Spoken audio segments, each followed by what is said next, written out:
బతుకుందండి. అంతర్వేది రథం కాలిపోయింది. ఏమన్నారు? మతి స్థిమితం లేని పిచ్చి వాళ్ళు చేశారని చెప్పారు. దేవాలయ విగ్రహాలు పాడైపోయినాయి. ఏమన్నారు? మతి స్థిమితం లేని పిచ్చో చేశారు. వారు వచ్చినప్పటి నుంచి కూడా అంతర్వేది రథం తగలబడటము, రాముల విగ్రహాలు పాడైపోవడము, గుడి మలినం అవ్వటము, ఎన్నో రకాల విధానాలతో వారు వచ్చారు. కరోనా వచ్చింది. దేవాలయంలో పూజలు ఆగినాయి. కూడా వారు సెట్లు వేసుకొని సెట్ల దగ్గర ఉండటము, ప్రసాదం టిష్యూ పేపర్లో పోయటము, చేతును తాగుతున్నట్టుగా ఒక గోకర్ణం చెవి నుంచి చేతుకు ఎంత పడిపోయేలాగా వారు ఒక ఎక్స్పోజింగ్ ఇవ్వటమే తప్ప. స్వామి నమస్తే స్వామి, మీ పేరు, మీరు ఎక్కడి నుంచి వచ్చారు స్వామి? నా పేరు విద్యాశంకరానంద స్వామి అండి. నేను శివస్వామి వారి శిష్యుని. నేను తాలేపల్లి శైవక్షేత్రంలోనే ఉంటాను. ఏంటి ఈ రోజున పరిణామాలు చూసుకుంటే ఎలా చూడొచ్చు అంటారు కల్తీ వ్యవహారం గురించి? ఒక పక్కన పాలకులేమో కల్తీ జరగలేదు, సిట్టు విచారణ కూడా క్లీన్ సిట్ ఇచ్చేసిందని చెప్పి గత పాలకులు మాట్లాడుతున్నారు. ఏం చెప్తారు మీరు? ఇది ఖచ్చితంగా లడ్డు అయితే కల్తీ జరిగిందని అయితే ఖచ్చితంగా తెలుస్తుంది. అయితే వారి యొక్క సంరక్షణ బాధ్యతలోనే ఈ యొక్క నివేదిక అనేది వచ్చిందని చెప్పి మా యొక్క అభిప్రాయము.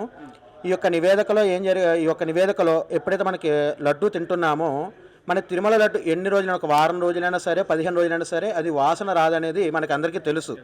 అందువల్ల ఏంటంటే లడ్డూలు చాలామంది తిరుపతికి వెళ్తారు, యాత్రలు చేసుకొని 10 రోజులు 15 రోజులకు వస్తారు. ఇక్కడ ఇంటికి తీసుకొచ్చిన తర్వాత మళ్ళీ స్వామివారికి పూజ చేసి ఆ లడ్డూలు నివేదన చేసి అందరికీ ప్రసాదంగా పంచిపెడతారు. ఒక 10 రోజులైనా 15 రోజులైనా సరే ఆ యొక్క లడ్డు అనేది బూజు పట్టడం కానీ వాసన రావడం కానీ జరిగేది కాదు.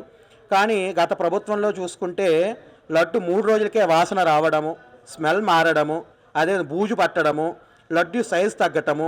మనకేంటంటే మీకు తెలుసు, మనకి ఆనంద నిలయానికి అంటే స్వామివారికి విమాన గోపురం ఆనంద నిలయానికి వెళ్ళగానే ఒక నెయ్యి వాసన మొత్తం అంతా కూడా వస్తూ ఉంటుంది. కానీ పోయినసారి వెళ్ళినప్పుడు ఎక్కడ నెయ్యి వాసన అనేది రాలేదు. ఎంతవరకు లడ్డూ తయారీ జరుగుతుందని అనుమానంతో కూడా చాలా వరకు ఉండటం జరిగింది. మనకి ప్రసాదం కౌంటర్కి వెళ్తామే కానీ, లేదంటే ఆనంద నిలయం స్వామివారి కొలువై ఉన్నటువంటి ఆనంద నిలయానికి వెళ్ళినా మనకి ఆ యొక్క నెయ్యి వాసన అనేది వస్తూ ఉంటుంది. ఆ నెయ్యి వాసనలో కూడా లాస్ట్ టైం నేను తిరుపతి వెళ్ళినప్పుడు నెయ్యి వాసనలో కూడా నేను ఆ యొక్క తేడాను గమనించడం కూడా జరిగింది. కానీ ఏదో తేడా జరిగిందేమో అనుకున్నాము, కానీ డైరెక్ట్గా నెయ్యి కల్తీ అయింది జరిగిందనే విషయం అయితే మాకు ఈ మధ్యనే తెలియవచ్చింది. మనం చూసుకున్నట్లయితే సిట్టు విచారణలో కూడా నెయ్యి కలిపేశారు, రసాయనాలతో తయారు చేశారని చెప్పి చూడటం. మరి పక్కన పాలకులేమో అసలు కల్తీయే జరగలేదు, అలిపిరి మెట్లు కడిగేసుకున్నాం, పాపుణ్యం మొత్తం దేవుడు చూసుకున్నారని చెప్పి చేయటం. ఎలా చూడొచ్చు అంటారు? ఇప్పుడు మనకి ఏదైనా సరే ఇప్పుడున్న సమకాలీన ప్రపంచంలో నోటి మాట కంటే ఏదైనా రిపోర్ట్స్ గురించి తెలుసుకోవాల్సి వస్తుంది. ఇప్పుడు న్యాయస్థానం అయినా సరే నోటి మాట కాదు, సాక్ష్యాలు కావాలని అడుగుతుంది న్యాయస్థానం కూడా. అలాంటిది ఎంతవరకు కూడా మేము కల్తీ చేయలేదు అంటున్నారు, కానీ ఇక్కడ సిట్టు నివేదిక ప్రకారం ఇక్కడ కల్తీ జరిగింది, కొన్ని రసాయనాలు కలపడం జరిగింది అంటున్నారు. కాబట్టి మనకి ఏదైనా సరే నివేదికంగా ఏది జరగాలన్నా సరే ఒక సాక్ష్యాలు కావాలి. కాబట్టి ఇక్కడ సిట్టు ప్రకారం కొన్ని రసాయనిక చర్యల వల్ల కొన్ని రసాయనాలు కలిపి నేతిని తయారు చేస్తారు. కృత్రిమ నేతిని తయారు చేయడం వల్ల ఒక లడ్డు తయారైందన్న మనిషి మనకి సిట్టు ప్రకారం తెలుస్తుంది. కాబట్టి ఈ నివేదిక ప్రకారం ఎవరైతే ఈ యొక్క దుశ్చర్యలకు పాల్పడ్డారో ఈ నివేదిక ప్రకారము ప్రతి ఒక్కరిని కూడా కఠినంగా శిక్షించి తిరుమల వైభవాన్ని మళ్ళీ పునర్వైభవంగా చేయాలని చెప్పి మా యొక్క ఆకాంక్ష. అంటే మనం చూసుకున్నట్లయితే మీరు ఏదైతే అన్నారో గత వైభవం రావాలని చెప్పి, గతంలో ఎప్పుడన్నా ఇలాంటి సన్నివేశాలు ఎప్పుడన్నా చూసారు స్వామి? మీ వయసు కానీ లేదా మీ తండ్రి వయసు ఎవరో చెప్తూ ఉంటారు. మరి నాకు తెలిసినంత వరకు ఒకసారి మాన్యశ్రీ రాజశేఖర రెడ్డి గారు తిరుమలకి ఒక కొండ చాలు, మిగతా కొండలు వద్దు అన్నారు. కొంతకాలానికే వారు కొంత ఫ్లైట్ యాక్సిడెంట్లో చనిపోవడం జరిగింది. అంటే ప్రత్యక్షంగా కలియుగంలో భగవంతుడు అర్చారూపంలో సాక్షాత్ పరమేశ్వరుడు శ్రీ మహావిష్ణువే వైకుంఠం నుంచి దిగి ఇక్కడ కొలువై ఉన్న స్థలము. భగవంతు విగ్రహ రూపంలో ఉంటాడు, కానీ అక్కడ అర్చారూపంలో అంటే నిలవెత్తు ప్రాణస్వరూపంగా ఉన్నాడు. ఎంతవరకు కూడా ఈ యొక్క కలియుగము ఉంటుంది అంటే అది కారణం శ్రీమన్నారాయణుడి ద్వారానే. కాబట్టి ఈ యొక్క లడ్డు విషయంలో ఎవరైనా ఏదైనా చేసినా సరే తీవ్రమైన పరిణామాలు ఎంచుకుంటారు. దాంట్లో భాగంగా జగన్మోహన్ రెడ్డి గారికి తెలిసి రావాలి. వాళ్ళ తండ్రి గారు తిరుమల కొండల గురించి మాట్లాడితేనే వారు ఇబ్బంది పడ్డారు. ఇప్పుడు వారు తిరుమల లడ్డుని చేశారు, 3 నామాలు కాస్త 2 నామాలు అంటే 11 సంఖ్యకి వచ్చారు. ఇప్పటికీ కూడా వారు తప్పు ఒప్పుకొని తిరుమల ప్రక్షాళన చేసి స్వామివారి క్షమాపణ చెప్పుకోబోతే 11 కాస్త 1కి కానీ 0కి కానీ వస్తుందని చెప్పి మేము చెప్పగలుగుతున్నాం. స్వామి మనం చూసుకున్నట్లయితే హిందూ సాంప్రదాయం ప్రకారం ఏదైనా పూజ జరిగినా జరిగినా సరే భార్యాభర్త ఇద్దరు పూజ చేయాలి. మరి ఈ రోజున అదే శ్రీ కలియుగ శ్రీ వెంకటేశ్వర స్వామి దైవాన్ని ఇంటి దగ్గర సెట్ వేసుకోవడం, లేదా తీర్థ ప్రసాదాలు ఇస్తే విసిరి పక్కన వేయటం, ఎలా చూడొచ్చు? హిందూ సాంప్రదాయాన్ని పట్ల జగన్మోహన్ రెడ్డి కానీ వైసీపీ నాయకులు ఎవరైతే ఇంట్లో ఉంటారో ఎలాంటి గౌరవం ఇస్తున్నారు అనుకోవచ్చు? వారు కేవలం హిందువులకు ఓటు బ్యాంకు కోసమే తాత్కాలికంగా హిందూ ధర్మంలోకి మారినట్టుగా ఒక ప్రలోభ అనేది చేసినట్టుగా అందరికీ తెలిసి వస్తుంది.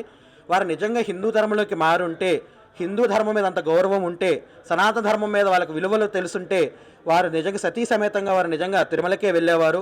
ఇంటి దగ్గర తిరుమల సాక్షాత్ కలియుగ నారాయణుణ్ణి శ్రీ మహావిష్ణువు స్వరూపమైనటువంటి శ్రీ వెంకటేశ్వర స్వామి వారిని డైరెక్ట్గా వారి పాదాల దగ్గర తీసుకొచ్చిన వారికి నిజంగా వారికి సనాతన ధర్మం మీద గౌరవం భక్తి ఏమీ లేదు. కేవలం వారు ఏంటంటే మేము కూడా హిందూ ధర్మానికి చేసుకుంటున్నామని హిందూ ఓటు బ్యాంకు కోసం వారు ఇలా చేస్తున్నారని తెలుస్తుంది. నిన్నకాక మొన్న చూడొచ్చు, ఒక హోమం చేసేటప్పుడు వారు కనీసం ఆచమనం చేయడానికి కూడా వారు ఇబ్బంది పడుతూ ఉన్నారు. హోమ ద్రవ్యాలు హోమాలు సమర్పించడానికి కూడా ఇబ్బంది పడుతూ ఉన్నారు. పురోహితుడికి ఇచ్చి వేయించడం అనేది చాలా దారుణం అది. అదే ఇప్పుడు కూటమి ప్రభుత్వంలో చంద్రబాబు నాయుడు గారిని చూసుకోండి, తిరుమల శ్రీవారి పట్టుబట్టలు ఇవ్వటానికి వారు తలపాగాను చుట్టుకొని సతీ సమేతంగా ఏ విధంగా కుటుంబ సమేతంగా నారా లోకేష్ గారితో కానీ బ్రాహ్మణి గారితో కానీ భువనేశ్వరి గారితో వీళ్ళందరితో కూడా ఏ విధంగా అయితే సతీ సమేతంగా వెళ్తున్నారు. పోనీ ప్రభుత్వంలో ఒక్కసారి కూడా తిరుమల క్షేత్ర సందర్శనకి వెళ్ళినా వాళ్ళు తిరుమల క్షేత్ర సందర్శనకి వెళ్ళినట్టు నాకైతే తెలియదు. ఎంతవరకు కూడా వారు సెట్లు వేసుకొని సెట్ల దగ్గర ఉండటము, ప్రసాదం టిష్యూ పేపర్లో పోయటము, చేతును తాగుతున్నట్టుగా ఒక గోకర్ణం చెవి నుంచి చేతుకు ఎంత పడిపోయేలాగా వారు ఒక ఎక్స్పోజింగ్ ఇవ్వటమే తప్ప వారు హిందూ ధర్మానికి ఏ విధంగా కూడా ఎంత కూడా వారు మేలు చేసినట్టుగా తెలియలేదు. వారు వచ్చినప్పటి నుంచి కూడా అంతర్వేది రథం తగలబడటము, రాముల విగ్రహాలు పాడైపోవడము, గుడి మలినం అవ్వటము, ఎన్నో రకాల విధానాలతో వారు వచ్చారు. కరోనా వచ్చింది, దేవాలయంలో పూజలు ఆగినాయి. దీనికంటే నిదర్శనం ఏముంది? వారు హిందూ ధర్మానికి ఏమీ చేయలేదు. అంటే మీరేమో హిందూ ధర్మానికి ఏమీ చేయలేదని మీరు అంటున్నారు, కానీ వాళ్ళ పాలకులేమో వైసీపీ నాయకులు మిగతా ఎమ్మెల్యేలు కూడా అసలు జగన్మోహన్ రెడ్డి వల్లే ఈరోజు హిందూ ధర్మం బ్రతికుంది అని చెప్పి మాట్లాడుతున్నారు కదా. మరి ఎక్కడ బ్రతుకుందండి? అంతర్వేది రథం కాలిపోయింది. ఏమన్నారు? మతి లేని పిచ్చివాళ్ళు చేశారని చెప్పారు. దేవాలయ విగ్రహాలు పాడైపోయినాయి. ఏమన్నారు? మతి స్థిమితం లేని పిచ్చోళ్ళు చేశారు. మరి అంతకుముందు ప్రభుత్వంలో ఎందుకు జరగలేదు ఇవి? ఈ ప్రభుత్వంలో ఎందుకు జరిగాయి? దీనికి నా గంటాబలంగా నొక్కిబెట్టి చెప్తున్నాను. రెండో విషయం ఏంటంటే, ఈ కార్యక్రమం ఈ యొక్క వైఎస్ఆర్సీపీ ప్రభుత్వంలోనే సుమారుగా 25,000కు పైగా అనాధికారికంగా చర్చలు ఏర్పడటము, అన్యమత ప్రచారాలు ఎక్కువ జరగటము, దేవాలయానికి సంబంధించిన మైకులకు పర్మిషన్లు ఏంటండి? హిందూ ధర్మంలో హిందూ స్థానంలో ఉంటూ ఈ వినాయక చవితి పందులకి పర్మిషన్లు ఏంటండి? ఊరేగింపుల పర్మిషన్లు ఏంటండి? మరి ఎవరైనా ఒక క్రైస్తవులు పర్మిషన్ తీసుకుంటున్నారా? చర్చి గారిని పర్మిషన్ తీసుకుంటున్నారా? ముళ్ళాలు పర్మిషన్ తీసుకుంటున్నారా? సెంటర్లో పెడతారు మైకు, అల్లాహు అక్బర్ అల్లా అని చెప్పి గట్టిగా అరుస్తూ ఉంటారు. మరి పక్కన డిస్టర్బెన్స్ కాదా అండి? అయ్యప్ప పడి పూజలు జరుగుతాయి, పోలీసులు వస్తారు కదా, పర్మిషన్ లేదంటారు. హిందుస్థానంలో పుట్టి భారతదేశంలో పుట్టి హిందువుగా ఉంటూ హిందువులకి ఇన్ని యొక్క రిస్ట్రిక్షన్స్ ఎందుకు పెట్టారని? మరి హిందువులకి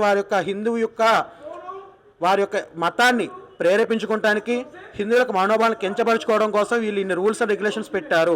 గత ప్రభుత్వం ఏదైతే వైఎస్ఆర్సీపీకి ముందు ప్రభుత్వం ఉందో ఆ ప్రభుత్వం ఇలాంటి రూల్స్ అండ్ రెగ్యులేషన్స్ లేవు. వీరు వచ్చినందుకు కొత్త నియమాలు పెట్టారు. వినాయక చవితి పందిలికి చలానాలు కట్టడం ఏంటండి? మా యొక్క కార్యక్రమాలు మేము చలానాలు కట్టడం ఏంటి? చర్చిలు కనుక చలానాలు కొడుతున్నారు. చర్చిలు కానీ కార్యక్రమాలకి సంబంధించినట్టు వారు సువార్త ప్రకటించుకుంటూ వెళ్తారు మైక్ మెట్టుకుంటూ, దానికన్నా పర్మిషన్లు తీసుకుంటున్నారా? ఇవన్నీ అడగటానికి ఎవరు లేక వారి యొక్క దాష్టికాన్ని ముందుకెళ్తూ జరిగింది. అంటే స్వామి, మరి ఫైనల్గా ఎలా ఉంటుంది ఈ కార్యాచరణ? ఏదైతే కల్తీ వ్యవహారం గురించి ఎలా ఉంటుంది అనుకోవచ్చు కార్యాచరణ అనేది? ఈ యొక్క లడ్డూ విషయంలో కానీ దేవుడికి ఎవరైనా సనాతన ధర్మానికి హాని చేయాలని చూసిన వాళ్ళని కఠినంగా శిక్షించకపోతే గనక పరమ పూజ మఠపేట ఆశ్రమాధిపతులతోటి ధర్మాచరణ ఒక కార్యక్రమాన్ని ఏర్పాటు చేస్తాము. వారు శిక్షించేంత వరకు కూడా మేము ఊరుకోమని ముందే చెప్తున్నామండి.